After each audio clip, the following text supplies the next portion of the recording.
Bienvenue sur Base. Aujourd'hui on va parler d'Harley Quinn. De ses origines à sa dernière apparition dans Suicide Squad en passant par son évolution dans les comics, voici comment tout savoir sur l'histoire d'Harley Quinn. La première apparition d'Harley Quinn est dans Batman The Animated Series et c'est aussi sa première apparition dans l'univers. Elle a été créée par Paul Dini pour la série animée et fut ensuite introduite dans les comics suite à la grande popularité de son personnage. Sa première apparition dans les comics est dans le Batman Adventure numéro 12. Dini s'est inspiré de son ami Arlene Sorkin dans un de ses rôles. Il a créé le personnage d'Harley Quinn en se basant sur certains aspects de sa personnalité et lui a fait doubler le personnage dans la série animée par la suite. Du côté des comics, Mad Love retrace la vie et le passé d'Harley Quinn. La voulant interne à l'asile d'Arkham où elle va rencontrer le Joker et vite devenir fascinée par lui. Pendant sa thérapie, le Joker lui raconte son passé et comment son père a abusé de lui, gagnant ainsi la sympathie d'Harleen Quinzel, son nom à l'époque. Cette dernière va tomber amoureuse de lui et va le faire échapper de l'asile et devenir sa partenaire et sa petite amie. Plus tard, elle va découvrir que tout ce que lui a dit le Joker était un mensonge et qu'il cherchait juste à s'attirer sa sympathie et la manipuler pour l'utiliser. Ce thème est assez récurrent dans leur relation, mais elle reste quand même amoureuse de lui. Et ce malgré le fait que le Joker faille la tuer plusieurs fois. Et s'il manipule et abuse d'Harley, il montre aussi de l'affection envers elle. Elle est la seule à être restée intime avec lui aussi longtemps et à le connaître aussi bien. On pourrait comparer l'obsession d'Harley pour le Joker à celle du Joker pour Batman. Son origine a changé avec les nouveaux 52 de DC Comics, soit les événements arrivant après Flashpoint.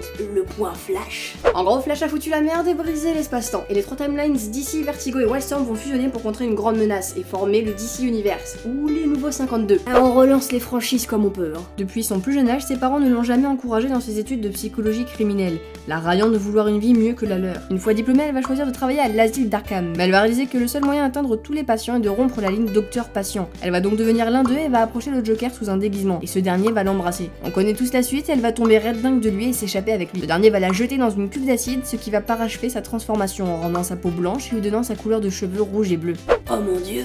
Mais c'est cucu! Dans ce nouveau départ, Harley et le Joker ne sont plus aussi proches. Et cette dernière accuse même le Joker de l'avoir quitté dans Suicide Squad. Elle fait donc route en solo et va même se trouver un nouvel amant en la présence de Deadshot. Au fil de ses aventures, Harley Quinn va faire partie de différents groupes comme la Suicide Squad ou encore les Gotham City Sirens où elle va faire équipe avec Poison Ivy et Catwoman. Poison Ivy et Harley Quinn sont d'ailleurs meilleures amies. L'origine de leur relation est due au Joker qui, ayant décidé qu'il n'aimait plus la présence d'Harley, lui tira dessus avec un missile. Elle va finir à Robson Park où elle va avoir besoin de Poison Ivy pour la soigner. Cette dernière va la sauver mais va la reconnaître comme un ancien docteur à Arkham et va vouloir la tuer. Mais quand Harley va lui raconter ce qui lui est arrivé, elles vont devenir meilleures amies et partenaires. Poison Ivy va décider de l'aider en lui donnant des potions la rendant plus agile, rapide et plus forte, l'immunisant aux toxines et lui donnant un petit pouvoir de guérison. Au niveau des armes, elle utilise aussi beaucoup de gadgets comme le pistolet bouchon et le marteau. Et à quoi ça sert d'avoir tout ça quand on a un flingue?